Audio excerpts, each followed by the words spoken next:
Hello guys, स्वागत है आप सबका हमारे चैनल एनिमेनियन पे, जहाँ पे आज की वीडियो में हम बात करने वाले हैं डीमन स्लेयर के इन्फिनिटी कासल आर्क के बारे में। तो जैसा कि आप लोगों को पता चल ही गया होगा कि इन्फिनिटी कासल आर्क के ऊपर कोई सीज़न नहीं बनेगा, बल्कि इसे 3 मूवीज़ के ज़रिए दिखाया जाएगा और इन तीनों ही मूवीज़ में तीनों अपर मून की फ़ाइट को कवर किया जाएगा। तो आज की वीडियो में हम इनमें से पहली मूवी के ऊपर बात करते हुए अपर मून 3 अकाज़ा और गियू और तांजीरो के फ़ाइट के ऊपर डिस्कस करेंगे।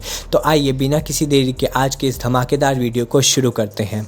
तो फाइट की शुरुआत हाशिरा ट्रेनिंग आर्क के एंड से ही शुरू होती है, जहां पे हम देख पाते हैं कि सारे हाशिराज और तांजीरो इन्फिनिटी कासल में गिर गए थे। तांजीरो इन्फिनिटी कासल के अंदर गिरा ही जा रहा था, लेकिन गियू आके उसे बचा लेता है। वहाँ पे अचानक से एक डीमन आ जाता है, लेकिन तांजीरो अपने वाटर ब्रीदिंग का यूज़ करके उसे काट देता है। वहाँ पे अचानक से और भी बहुत सारे डीमन आ जाते हैं, लेकिन गियू और तांजीरो दोनों ही अपने वाटर ब्रीदिंग का इस्तेमाल करते हुए वहाँ पे मौजूद सारे डीमंस को मार गिराते हैं और वो दोनों ही मन एक दूसरे की तारीफ़ करते हैं। यहाँ पे हम बाकी हाशिराज के पोजीशंस को भी देख पाते हैं, जहाँ पे मुइचिरो और गियोमी एक साथ थे, वहीं दूसरी तरफ मित्सुरी और ओबनाई एक साथ थे और सानमी अकेले ही था। इस बंदे को किसी की ज़रूरत नहीं, डीमन इसे देख के खुद डरे हुए थे। यहाँ पे हम इनोसुके, गन्या और सेनित्सु को भी देख पाते हैं, जो कि अकेले ही इन्फिनिटी कासल में घूम रहे थे। तांजीरो और गियू इन्फिनिटी कासल में दौड़े जा रहे थे। अचानक से तांजीरो नीचे गिरने लगता है, लेकिन वो अपने आप को संभाल लेता है। तभी एक कुसगाई क्रो आके उन्हें इन्फॉर्मेशन देता है कि शिनोबू अपर मून 2 के द्वारा मार दी गई है। ये सुनने के बाद तांजीरो के आंखों में आंसू आ जाते हैं लेकिन गियू कोई भी रिएक्ट नहीं करता है। गियू सोचता है कि ये क्रोज इतने जल्दी और इतने एफिशिएंटली इन्फॉर्मेशन कैसे दे रहे हैं। तभी सीन शिफ्ट होता है और हम देख पाते हैं किरिया ओबियाशिकी को, जिसने अपने फादर की जगह ले ली थी और वो सारे डीमन स्लेयर्स को अपने हेडक्वार्टर से कमांड कर रहा था, जिसमें उसकी बहनें भी उसकी मदद कर रही थीं। उसके बाद वो बताता है कि मूजान अपनी जगह से नहीं हिला है और वो सारे डीमन स्लेयर को उसके तरफ भेजने लगता है। वापस से हम तांजीरो और गियू को देखते हैं, जो कि इन्फिनिटी कासल में भाग रहे थे। तभी उन्हें एक आवाज़ सुनाई देती है। हम देख पाते हैं कि कोई बहुत तेज़ी से उनकी तरफ बढ़ रहा था और इन्फिनिटी कासल हिलने लगता है। वहाँ पे छत तोड़ के एंट्री होती है अकाज़ा की, जो कि छप्पर फाड़ के उन लोगों के ऊपर कूदता है और चिल्ला के तांजीरो से कहता है, मुझे नहीं लगा था कि तुम अभी तक जिंदा होगे, कमा दो तांजीरो। अकाज़ा तांजीरो के ऊपर चार्ज कर देता है, लेकिन तांजीरो कूदता है और स्विंग करते हुए अपना सन ब्रीदिंग का इस्तेमाल करता है, जिसकी मदद से वो अकाज़ा का एक हाथ काट देता है। अकाज़ा तुरंत ही रीजनरेट करता है और तांजीरो के ऊपर दोबारा अटैक करता है, लेकिन तांजीरो उस अटैक को भी डॉज कर लेता है और अकाज़ा के पीछे लैंड करता है। अकाज़ा नोटिस करता है कि उसके मुंह पे एक स्लैश है और गियू और अकाज़ा दोनों ही शॉक हो जाते हैं। अकाज़ा तांजीरो की तारीफ़ करते हुए कहता है कि रेंगोकू सही था और तुम वीक नहीं हो। ये कहते हुए वो अपनी डिस्ट्रक्टिव डेथ टेक्निक को एक्टिवेट कर लेता है और गियू और तांजीरो को चैलेंज करता है। गियू अपने वाटर ब्रीदिंग का थर्ड फॉर्म यूज़ करते हुए अकाज़ा से लड़ने लगता है और अकाज़ा उसके अटैक्स को ब्लॉक करते हुए उससे कहता है कि 50 साल हो गए और मैंने एक वाटर हशीरा से फाइट नहीं की और तुम बहुत ही ज़्यादा स्किल्ड हो। अकाज़ा गियू के ऊपर अपना डिस्ट्रक्टिव डेथ टेक्निक को यूज़ करता है, लेकिन गियू अपने वाटर ब्रीदिंग का 11th फॉर्म डेथ काम यूज़ करता है और उसके अटैक को नेलिफाई कर देता है।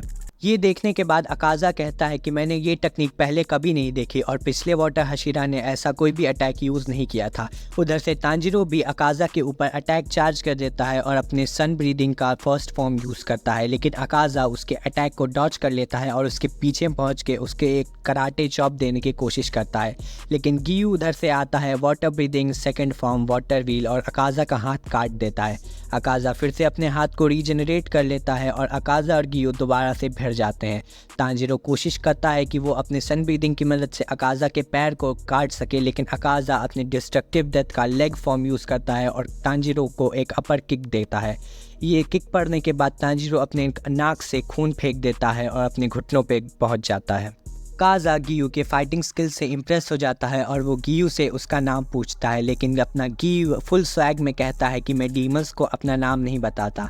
अकाज़ा कहता है, अच्छा बात करना पसंद नहीं, मुझे बहुत पसंद है बात करना, और वो अपने लेग फॉर्म का यूज़ करता है और गियू पे मारता है फ्लोइंग लाइट फ्लैश।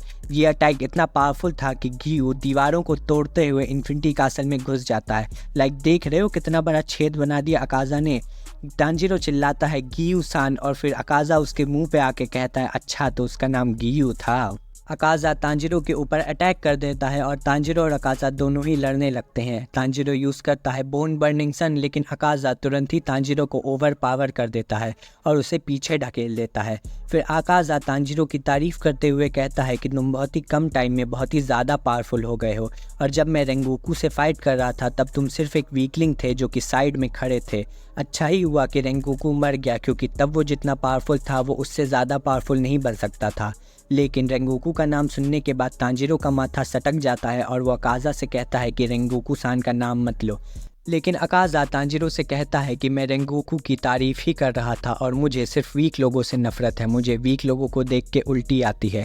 ये सुनने के बाद तांजिरो कहता है कि तुम गलत हो अकाज़ा, सब लोग कभी ना कभी वीक होते हैं, तुम भी इस बात का प्रूफ हो। जब तुम छोटे होगे तो तुम्हारा भी किसी ने ख्याल रखा होगा, और स्ट्रॉन्ग लोग होते ही हैं वीक लोगों को प्रोटेक्ट करने के लिए। तुम्हारे सोचने का तरीका बहुत ज़्यादा घटिया है। ये सुनने के बाद अकाज़ा बहुत ज़्यादा गुस्सा हो जाता है और गुस्से में अपनी मुट्ठी बंद कर लेता है। अकाज़ा अपने मन में सोचता है कि मुझे इस लड़के को देख के बहुत ज़्यादा गुस्सा आ रहा है, ये बहुत ज़्यादा अनप्लेजेंट है, मेरी थिंकिंग गलत नहीं है, वीक लोग बेकार होते हैं। वहीं दूसरी तरफ हम देखते हैं कि अकाज़ा के कंधे पे एक हाथ आता है जो कि एक कहता है कि शुरुआत में सब लोग बच्चे होते हैं और उन्हें मदद की ज़रूरत होती है, याद करो क्या हुआ था। अकाज़ा पीछे हाथ मारता है लेकिन उसका हाथ हवा में लगता है। ये देख के तांजिरो सोचता है कि अकाज़ा हवा में कहाँ हाथ मार रहा है। फिर अकाज़ा बहुत गुस्से में तांजिरो की तरफ देखता है और उससे कहता है कि तुम बहुत ज़्यादा अनप्लेजेंट हो। अकाज़ा तांजिरो के ऊपर एक बहुत ही पावरफुल अटैक करता है जिसका नाम था willow of A thousand flash. ये अटैक इतना पावरफुल था कि इससे ज़मीन तक फट जाती है और तांजिरो किसी तरह इस अटैक को डॉज करता है। फिर अकाज़ा अचानक से ही तांजिरो के सामने आ जाता है और उस पर अपना डिस्ट्रक्टिव डेथ का लेग स्टाइल यूज़ करता है जो कि बहुत ही ज़्यादा डैमेज देता है। तांजिरो अपने नाक से खून फेंक देता है। फिर वो अपने मन में सोचता है कि अकाज़ा की स्पीड और भी ज़्यादा बढ़ गई है और मैं अगर किसी तरह उसके अटैक्स को प्रिडिक्ट भी कर लूँ तो भी उसके अटैक्स इतने ज़्यादा पावरफुल हैं कि मैं डैमेज ले ही लूँगा। उसके अटैक्स किसी मैग्नेट की तरह मेरे वाइटल ऑर्गन्स को अट्रैक्ट कर रही है। कैसे कैसे वो ये कर पा रहा है। फिर तांजिरो सोचता है कि याद करो जो भी आज तक अकाज़ा ने कहा है और उसके टेक्निक को खोजने की कोशिश करो। फिर तांजिरो अचानक से ही अकाज़ा पे अटैक कर देता है अपनी सोलर फ्लेयर हेज के ज़रिए, और ये अटैक अकाज़ा पे लैंड भी करता है। उसके गर्दन में एक कट लग जाता है। हम देख पाते हैं कि तांजिरो के स्वॉर्ड की टिप ग्लिच करने लगी थी जिसकी वजह से अकाज़ा उसके अटैक को डॉज नहीं कर पाता है, और वो तांजिरो की तारीफ़ भी करता है कि तुम्हारी स्वॉर्ड्समैन स्किल बहुत ज़्यादा अच्छी हो गई हैं, और वो दोनों वापस से लड़ने लगते हैं। फिर सीन शिफ्ट होता है और हम देख पाते हैं रेंगोकू के भाई को जो कि प्रे कर रहा था कि उसकी चिट्ठी तांजिरो तक पहुंच गई हो। दरअसल उस चिट्ठी में लिखा था सेंगोकू एरा के टाइम के फ्लेम हशिरा के और योरिची के कन्वर्सेशन के बारे में, लेकिन हमें पता चलता है कि वो चिट्ठी तांजिरो तक पहुंचने से पहले ही उनकी फ़ाइट शुरू हो गई थी और वो चिट्ठी तांजिरो तक नहीं पहुंच पाई थी। तांजिरो वापस से सन ब्रीदिंग का इस्तेमाल करते हुए अकाज़ा के ऊपर अटैक करता है, लेकिन इस बार अकाज़ा तांजिरो की स्वॉर्ड को अपने हाथ के बीच में पकड़ लेता है और वो उसे तोड़ने ही वाला था, लेकिन उससे पहले तांजिरो अकाज़ा को एक ज़ोर का हेडबट देता है, लेकिन उससे अकाज़ा को ज़्यादा फ़र्क नहीं पड़ता है। फिर तांजिरो अकाज़ा को एक लात भी मारता है, लेकिन फिर भी अकाज़ा उसकी स्वॉर्ड को नहीं छोड़ता है। लेकिन फिर हम देखते हैं कि अचानक से ही अकाज़ा के हाथ कट गए थे और तांजिरो अपनी स्वॉर्ड के साथ नीचे गिर जाता है।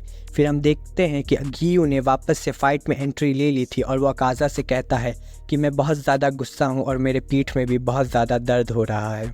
अकाज़ा अपने मन में कहता है कि बहुत समय बाद मैं किसी ऐसे से मिला जिसने मुझे थोड़ी देर के लिए ओवरवेल्म कर दिया था, और वो गियू के बारे में सोचते हुए कहता है कि इसने हाल ही में ट्रेनिंग की है और इसके सेंसेस बहुत ज़्यादा पॉलिश्ड हैं और इसकी स्पीड भी बहुत ज़्यादा बढ़ गई है। तभी हम देखते हैं कि गियू ने अपना डीमन स्लेयर मार्क अवेक कर दिया है और वो अकाज़ा के ऊपर अटैक कर देता है। गियू अपने वाटर ब्रीदिंग से अकाज़ा के ऊपर अटैक करता है और हम देख पाते हैं कि अकाज़ा के गले में एक कट लग जाता है जिससे तांजिरो और अकाज़ा दोनों ही शॉक हो जाते हैं। फिर गियू और अकाज़ा का फेस ऑफ होता है। गियू अपने वाटर ब्रीदिंग का fourth form water tide use करता है जिससे अकाज़ा के हाथ पे कट लगता है, लेकिन वो अपने आप को रीजनरेट कर लेता है। लेकिन अकाज़ा भी गियू को डैमेज देता है लेकिन वो रीजनरेट नहीं कर सकता। फिर अकाज़ा और गियू एक दूसरे से भिड़ जाते हैं। तांजिरो अपने मन में सोचता है कि गियू की स्पीड पहले से बहुत ज़्यादा बढ़ गई है, लेकिन फिर भी अकाज़ा ने उसकी स्पीड को तुरंत ही मैच कर लिया है। तांजीरो अपने मन को शांत करता है और कहता है काम डाउन, सोचो सोचो, अकाज़ा के अटैक्स एकदम मैग्नेट की तरह एक्यूरेट क्यों हैं और क्यों उसके कोई भी ब्लाइंड स्पॉट नहीं है। हम उसे कहीं से भी अटैक करें लेकिन उसे तुरंत ही पता चल जाता है। सोचो सोचो, उसके कोई तो ब्लाइंड स्पॉट ज़रूर होंगे। फिर यहाँ पे एक पास्ट का सीन दिखाया जाता है जहाँ पे तांजीरो को अपने और इनोसुके के हुए एक कन्वर्सेशन को दिखाया जाता है। इनोसुके तांजीरो को अपनी एबिलिटी के बारे में बताता है कि अगर कोई उसके तरफ मर्डरस इंटेंट के साथ आएगा तो उसे तुरंत ही पता चल जाता है। अगर कोई इनोसुके की तरफ हार्मफुल इंटेंट रखता है तो इनोसुके उसके अटैक्स को भांपकर उसे डॉज कर सकता है, लेकिन ये एबिलिटी तब काम नहीं करती है जब कोई उसके तरफ हार्मफुल इंटेंट के साथ नहीं आ रहा हो। तांजीरो नोटिस करता है कि उसके सेंस ऑफ स्मेल भी इसी तरह काम करती है। ये दोनों ही एबिलिटीज़ इनेट एबिलिटीज़ हैं। और तांजीरो फिर सोचता है कि क्या अकाज़ा का कंपस नीडल भी इसी तरह काम करता है, क्या इसी वजह से वो हम लोगों के अटैक करने से पहले ही पता लगा लेता है। और तांजीरो सोचता है कि क्या उसके कंपस नीडल को इंटरफेयर करने का कोई तरीका नहीं है। तांजीरो देखता है कि गियू और अकाज़ा उधर लड़ रहे होते हैं और वो अचानक से ही अकाज़ा के ऊपर सन ब्रीदिंग से अटैक कर देता है, लेकिन अकाज़ा उसके स्वॉर्ड को पकड़ लेता है पीछे से ही और उसके तरफ अटैक कर देता है। तांजीरो किसी तरह इस अटैक को डॉज करता है लेकिन फिर भी उसके कपड़े फट जाते हैं। गियू मौका पाते ही अकाज़ा पे फिर से अटैक कर देता है। यहाँ पे एक और फ्लैशबैक सीन आता है और हम देख पाते हैं तांजीरो और उसके फादर को। वो याद करता है कि उसके फादर फ्रीजिंग कोल्ड में भी हिनुकामी खागुरा डांस परफॉर्म करते थे और वो उसे बताते हैं कि अगर तुम खागुरा डांस में से सारे अननेसेसरी मूवमेंट्स को हटा दो तो तुम कभी नहीं थकोगे, और अगर तुम अपने सारे सेंसेस को बंद करके एक साथ फोकस करो तो तुम ट्रांसपेरेंट वर्ल्ड में भी जा पाओगे। उसे याद आता है कि उसके फादर ने 6 फुट जितने बड़े बियर को एक बार में ही हरा दिया था। उस बियर ने 6 लोगों को मारा था, लेकिन तांजीरो के फादर ने उस बियर को एक ही अटैक में मार दिया था, जिसके बाद वो तांजीरो की तरफ देख के कहते हैं कि इसे कभी मत भूलना। फिर तांजीरो रियलिटी में वापस आता है और उसे याद आता है कि जब वो अकाज़ा के अटैक को डॉज कर रहा था तो एक ही सेकंड के लिए सही लेकिन वो भी ट्रांसपेरेंट वर्ल्ड में जा पाया था, क्योंकि वो अकाज़ा के अटैक को डॉज करने में इतना ज़्यादा फोकस था कि वो ट्रांसपेरेंट वर्ल्ड में देख पाया था। और वो सोचता है कि मैं अब इस एबिलिटी का यूज़ करके अकाज़ा को ज़रूर हरा दूंगा। वहीं दूसरी तरफ गियू अभी भी अकाज़ा से फाइट कर रहा था और वो अपने वाटर ब्रीदिंग का 10th form water dragon use करता है, लेकिन फिर भी वो अकाज़ा की नेक को थोड़ा सा ही काट पाता है और गियू बहुत ज़्यादा डैमेज ले लेता है। गियू सोचता है कि अकाज़ा सिर्फ उसके अटैक्स को डॉज ही नहीं कर रहा है बल्कि वो उसके अटैक्स को एंटिसिपेट भी कर रहा है, यानी कि जितने ज़्यादा अटैक्स गियू अकाज़ा पे करेगा वो उतना ही ज़्यादा उन अटैक्स से अडेप्ट कर लेगा। फिर वो सोचता है कि ये है ताकत अपर मून 3 की, this man is a carnage. Akaza Giyu की तरफ बढ़ने लगता है और उसके पास आके कहता है क्या तुमने अपने सारे फॉर्म्स यूज़ कर लिए। गियू अकाज़ा पे अटैक करने की कोशिश करता है लेकिन अकाज़ा उसकी तलवार को तोड़ देता है और उसके पेट में मुक्का मार के उसे रेंगोकू 2.0 बनाने की कोशिश करता है, लेकिन अकाज़ा देखता है कि उसका हाथ कट चुका है और वहाँ पे एंट्री होती है तांजीरो की, जो कि सेल्फलेस स्टेट में जा चुका है। गियू सोचता है कि तांजीरो ने मुझे बचा लिया, लेकिन तांजीरो बिल्कुल अलग लग रहा है और उसकी आंखें और बाल बिल्कुल बदल गई हैं। वहीं अकाज़ा तांजीरो को देख के सोचता है कि मेरा मन कह रहा है कि इस बंदे को अभी ही मार डालूं। गियू अकाज़ा के ऊपर अटैक करता है लेकिन अकाज़ा अपना डिस्ट्रक्टिव डेथ टेक्निक को एक्टिवेट कर लेता है और अपने मोस्ट पावरफुल टेक्निक को यूज़ कर देता है जिसका नाम था डिस्ट्रक्टिव डेथ एनाइलेशन। वहीं दूसरी तरफ तांजीरो ट्रांसपेरेंट वर्ल्ड में होता है और वो अकाज़ा और गियू को ट्रांसपेरेंट देख पा रहा था और उसके लिए पूरा वर्ल्ड स्लो मोशन में चल रहा था। गियू के ऊपर डिस्ट्रक्टिव डेथ टेक्निक लग जाती है और वो बहुत ही ज़्यादा डैमेज ले लेता है और गियू अपने घुटनों पे पहुंच जाता है। गियू सोचता है कि मैंने अपना डेथ काम यूज़ किया लेकिन तब भी मैं अकाज़ा के अटैक को नलिफाई नहीं कर पाया। अकाज़ा गियू के सामने आता है और उसे डीमन बनने का ऑफर देता है और कहता है कि तांजीरो और रेंगोकू की तरह मत मरो, लेकिन वो नोटिस नहीं करता है कि तांजीरो उसके पीछे ही खड़ा है। गियू अपने मन में सोचता है कि अकाज़ा ने तांजीरो को नोटिस नहीं किया है और वो अपने मन ही मन में कहता है कि तांजीरो अकाज़ा का गला काट दो, लेकिन तांजीरो चिल्लाते हुए अकाज़ा से कहता है कि अकाज़ा अब मैं तुम्हारा गला काटने वाला हूँ। अकाज़ा शॉक हो जाता है और वो पीछे अटैक करता है लेकिन तांजीरो उसके अटैक को डॉज कर लेता है और वो अकाज़ा के सामने आके खड़ा हो जाता है।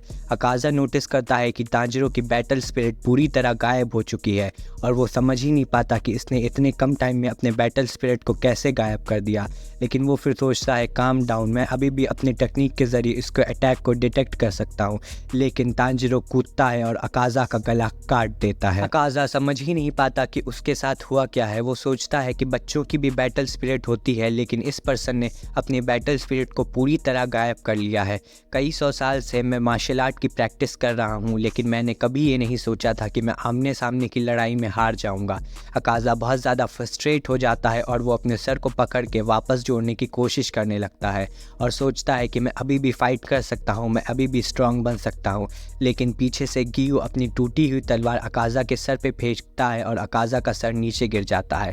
अकाज़ा का सर डिसअपीयर होने लगता है, जिसे देख के तांजिरो सोचता है कि हम जीत गए। लेकिन गियो नोटिस करता है कि अकाज़ा की बॉडी अभी भी डिसअपीयर नहीं हुई थी और दूसरे ही सेकंड अकाज़ा फिर से अपनी डिस्ट्रक्टिव डेथ टेक्निक को एक्टिवेट कर लेता है, जिसे देख के तांजिरो और गियो शॉक हो जाते हैं। अकाज़ा अपनी नेक को सील कर लेता है और तांजिरो के ऊपर अटैक कर देता है। तांजिरो किसी तरह डॉज करता है, लेकिन अकाज़ा तांजिरो को एक जोर की किक मारता है, जिसकी वजह से तांजिरो दीवार में घुस जाता है।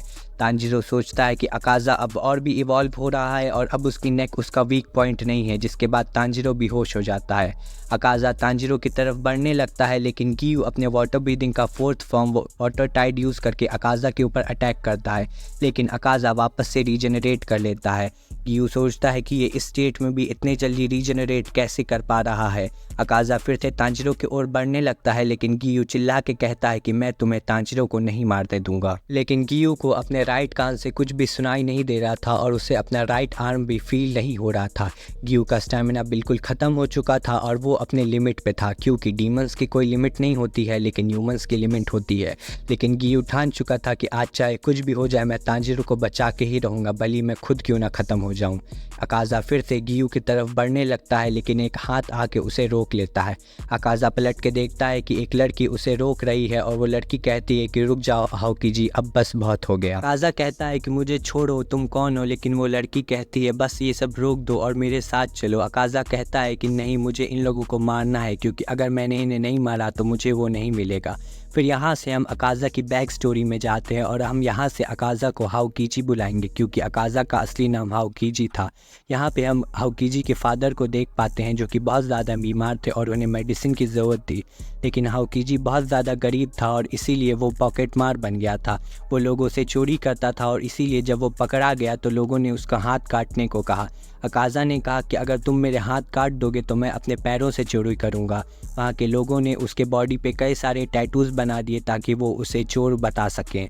फिर जब हाउकीजी अपने घर पे वापस जाता है तो उसे पता चलता है कि उसके फादर ने सुसाइड कर लिया था, क्योंकि उन्हें पता चल गया था कि हाउकीजी चोरी करता है। ये सुनने के बाद अकाज़ा बहुत ज़्यादा गुस्सा हो जाता है और उसे जो भी दिखता है वो उन सबको मारने लगता है और ये सोचता है कि क्यों मेरे फादर ने खुद को मार लिया।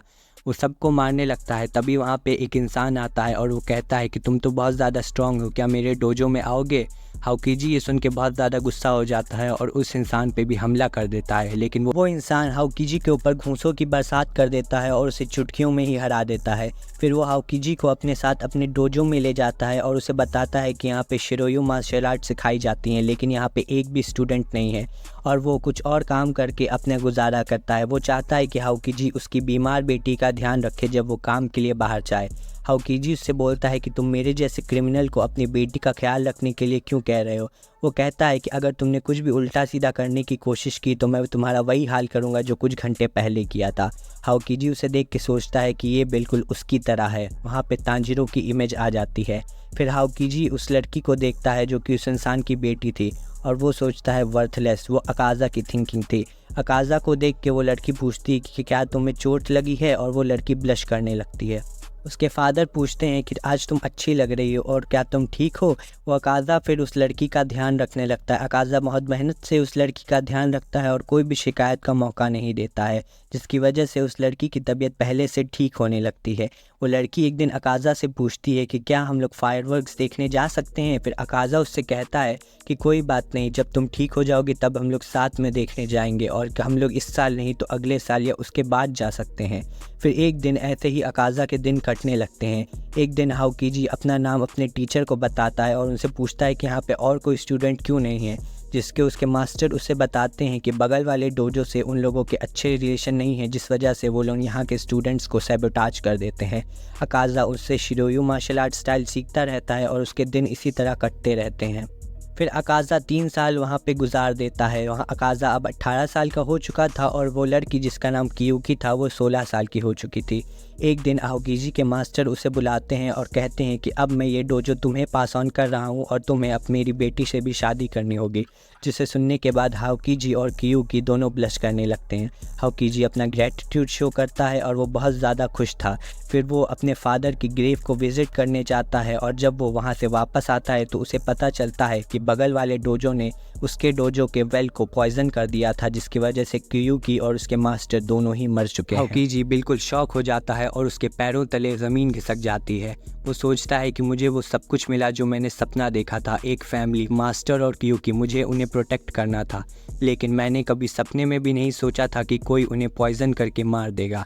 आओकीजी को याद आता है कि उसने कियुकी को प्रॉमिस किया था कि वो उसे फायरवर्क्स दिखाने ले जाएगा जब वो ठीक हो जाएगी, लेकिन वो अपना प्रॉमिस पूरा नहीं कर पाया था। आओकीजी इतना गुस्सा हो जाता है कि वो बदले की आग में जल रहा था और वो बगल वाले डोजो के 67 लोगों को जो कि ट्रेंड मार्शल आर्टिस्ट थे उन्हें अपने बेयर हैंड से मार देता है। इनकी मौत इतनी ज़्यादा ब्रूटल थी कि उन लोगों के बॉडी को डिफ्रेंशिएट करना भी इम्पॉसिबल था और वहाँ पे जो एक मेड प्रेजेंट थी वो ये सब देख के पागल हो जाती है। आओकीजी पागलों की तरह रोड में फिरने लगता है और वो पूरी तरह खून से भीगा हुआ था। तभी वहाँ पे एंट्री होती है किंग ऑफ डीमन मुजान की बुत्सुची की। मुजान को लगा था कि यहाँ पे कोई बहुत ही पावरफुल डीमन है जिसने 67 लोगों को मार दिया, लेकिन वो आके देखता है कि एक इंसान ने 67 लोगों को मार दिया। ये देख के अकाज़ा बहुत ज़्यादा इम्प्रेस हो जाता है और वो आओकीजी के मुंह में अपना हाथ घुसेड़ देता है और उसे एक डीमन बनाने लगता है। वो कहता है कि अगर तुम मेरे खून को विस्टैंड कर पाए तो तुम बहुत ही ज़्यादा पावरफुल डीमन बन जाओगे। मुजान आओकीजी की सारी मेमोरीज इरेज कर देता है और वो उसे एक डीमन बना देता है। उस डीमन का नाम पड़ता है अकाज़ा। अकाज़ा के पास कोई भी मेमोरीज़ नहीं थी, उसे सिर्फ स्ट्रॉन्ग बनना था। उसे ये तक याद नहीं था कि उसे क्यों स्ट्रॉन्ग बनना है या किसको बचाने के लिए स्ट्रॉन्ग बनना है। सीन वापस से प्रेजेंट पे शिफ्ट होता है और अकाज़ा गी उसे कहता है कि अच्छा हुआ तुमने मुझे मेरी मेमोरीज़ वापस याद दिला दी। ह्यूमन सॉफ्ट होते हैं, वो बैटल नहीं कर सकते, वो वीक होते हैं और वो बहुत ही ज़्यादा आसानी से मर जाते हैं। मैं वो वापस से नहीं बन सकता जो मैं पहले था। फिर हम देखते हैं कि तांजिरो भी वापस से होश में आ चुका है और वो देखता है कि अकाज़ा वापस से अपने सर को रीजनरेट कर रहा है। वो देखता है कि अकाज़ा फिर से अपना डिस्ट्रक्टिव डेथ टेक्निक को एक्टिवेट करके डिस्ट्रक्टिव डेथ एनाइलेशन को यूज़ करने वाला है। तांजिरो वापस से अकाज़ा के ऊपर हमला करने की कोशिश करता है, लेकिन उसकी तलवार उसकी हाथ से छूट जाती है। उसके हाथ में बिल्कुल ताकत नहीं बची थी, लेकिन वो फिर भी अकाज़ा को किसी तरह एक पंच मारता है। अकाज़ा सोचता है कि ये बिल्कुल उस इंसान की तरह है। अकाज़ा कहता है कि मुझे अभी भी वीक लोगों से नफ़रत है। वो आमने सामने की लड़ाई नहीं कर सकते हैं और लोगों को जहर दे के मार देते हैं। मैं कुछ नहीं कर पाया। मैं ना ही अपने फादर के लास्ट वर्ड्स को रिस्पेक्ट कर पाया और ना ही अपने मास्टर का शिरोयू मार्शल आर्टिस्ट स्टाइल को फॉलो कर पाया। अब मुझे पता है मुझे किसे मारना है। तांजिरो नोटिस करता है कि अकाज़ा अपनी डिस्ट्रक्टिव डेथ टेक्निक को रिलीज़ करने वाला है। गियू चिल्ला के उससे कहता है कि मेरी फिक्र मत करो, लेकिन तांजिरो गियू को लेके कूद जाता है। कूदते समय अकाज़ा और तांजिरो की आंखें मिलते हैं और उसके बाद अकाज़ा अपना डिस्ट्रक्टिव डेथ टेक्निक को रिलीज़ कर देता है। लेकिन हम देखते हैं कि अकाज़ा ने अपने ऊपर ही अटैक कर लिया था और उसका अटैक इतना ज़्यादा पावरफुल था कि उसके बॉडी के चीथड़े उड़ जाते हैं। ये देखने के बाद तांजिरो शॉक हो जाता है और वो ये सोचता है कि अकाज़ा ने खुद पर ही क्यों अटैक कर लिया और उसे याद आता है कि उससे अकाज़ा से जब आंखें मिली थी तो उसे ग्रैटिट्यूड की स्मेल आ रही थी। उसके बाद हम अकाज़ा की मेमोरीज़ देख पाते हैं कि अकाज़ा सोचता है कि मैं हार गया था, मैं उसी वक्त हार गया था जब तांजिरो ने मेरी गर्दन काट ली थी। लेकिन फिर भी अकाज़ा की बॉडी रीजनरेट करने लगती है। वो कहता है नहीं, मुझे रीजनरेट नहीं होना है। उसके फादर आते हैं और उससे कहते हैं कोई बात नहीं आओकीजी, तुम्हारा शुक्रिया। वो कहता है कि आपको दर्द नहीं हो रहा है फादर, लेकिन उसके फादर कहते हैं नहीं। उसके मास्टर आके उससे कहते हैं हम तुम्हें हेवन तो नहीं ले जा सकते, लेकिन फिर भी हमारे साथ चलो। लेकिन अचानक से वहाँ पे आ जाता है मुजान और वो कहता है क्या तुम्हें अब स्ट्रॉन्ग नहीं बनना है, क्या तुम ये सब यहीं पे ख़त्म होने दोगे। फिर अकाज़ा वापस से रीजनरेट करने लगता है और कहता है नहीं, मुझे स्ट्रॉन्ग होना है। लेकिन वहाँ पे कियुकी आ जाती है और अकाज़ा से कहती है कि थैंक यू आओकीजी, तुमने बहुत कर लिया और अब जाओ, उसे छोड़ दो। हम देख पाते हैं कि अकाज़ा के सामने मुजान और कियुकी दोनों ही होते हैं। मुजान अभी भी अकाज़ा को फाइट करने कह रहा था, लेकिन कियुकी अकाज़ा से कहती है रुक जाओ, अब बस ये सब छोड़ दो, इट्स ओके। हम देखते हैं कि अकाज़ा वापस से हाओकीजी बन जाता है और वो क्यूकी को हक कर लेता है। वो रोते रोते क्यूकी से माफ़ी मांगने लगता है और कहता है सॉरी, मैं तुम्हें प्रोटेक्ट नहीं कर पाया। क्यूकी भी अकाज़ा को माफ़ कर देती है और हम देखते हैं कि अकाज़ा की बॉडी डिसअपीयर होने लगती है। फिर हमें एक सीन में दिखाया जाता है कि अकाज़ा और क्यूकी साथ में जल रहे थे। हमें दिखाया जाता है कि अकाज़ा अपने फादर, क्यूकी और मास्टर को देखता है और अकाज़ा की लाइफ एंड हो जाती है। उसके बाद हम देखते हैं तांजिरो को, जो कि बोलता है इट्स ओवर। गियो और तांजिरो इतने ज़्यादा थक गए थे कि वो दोनों तुरंत ही कोलैप्स कर जाते हैं। उसके बाद क्रो जाके सबको बता देता है कि तांजिरो और गियो ने मिल के अपर मून 3 को मार दिया है, जिसके बाद हम बाकी के अपर मून्स को भी रिएक्ट करते हुए देखते हैं। और इसी के साथ हमारी इन्फिनिटी कासल आर्क की पहली मूवी ख़त्म हो जाती है। तो कैसी लगी आपको ये वीडियो? अगर आपको ये वीडियो अच्छी लगी हो तो इसे लाइक, शेयर और सब्सक्राइब करना ना भूलें। और हम इन्फिनिटी कासल आर्क की सेकंड मूवी की वीडियो को भी जल्द से जल्द लाने की कोशिश करेंगे। तो मिलते हैं उसी वीडियो में, तब तक के लिए सायोनारा।